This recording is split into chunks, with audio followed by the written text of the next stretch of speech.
आसिला नुआ सरकार सक्रिय हेले नुआ ठिकादार माने सरकारी अधिकारी को हाथ बारिशी कर आरंभ करदे निज निजर चतुर खेल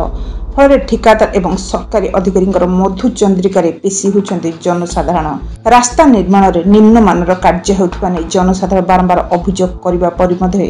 कहीं कर्णपात करना फल कोटी कोटी टंका व्यय या नूतन रास्तार स्थायित्व प्रति सृष्टि होती अनेक प्रश्नवाची एभली चित्र देखा मिली खोर्धा जिला टांगी पूर्त विभाग कार्यालय खोर्धा जिलार टांगी और नयागढ़ जिलार चांदपुर और कंध नयागढ़ ग्राम दे जाइथिला 5 नंबर जातीय राजपथ रास्तार बारंबार दुर्घटना घटी धन जीवन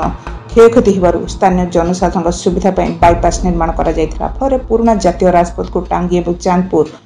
कंध नयागढ़ लोके निजर ग्रामीण रास्ता पर व्यवहार कर तेणु से रास्ता सब भिड़ रोला फल जरूरीकालीन आंबुलांस अग्निशम गाड़ी जा आस कर विभिन्न असुविधा सृष्टि होता तेणु टांगी पूर्त विभाग पक्षर 14 कोटी टंका व्यय आरंभ हो रास्ता प्रशस्तीकरण टांगी बाईपास ठारू कंध नयागढ़ बाईपास दूरता हूँ 4.7 किलोमीटर। यह 4.7 किलोमीटर रास्ता निर्माण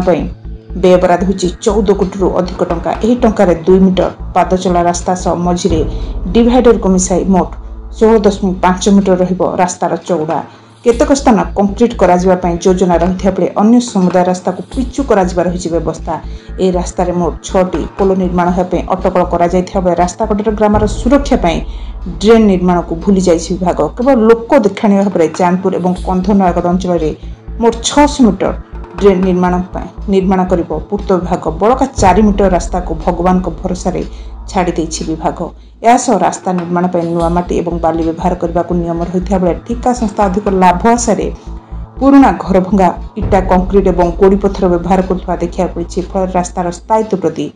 सृष्टि होती अनेक प्रश्नबाजी तेज नुआ रास्ता कम न असर फाटवा आरंभ कला तेणु लोके एने संधीन हो पड़ते तेणु विभाग उच्च पदस्थ अधिकारी एप्रति दृष्टि देवा जरूरी हो पड़ी। जगह मोबाइल टीवी।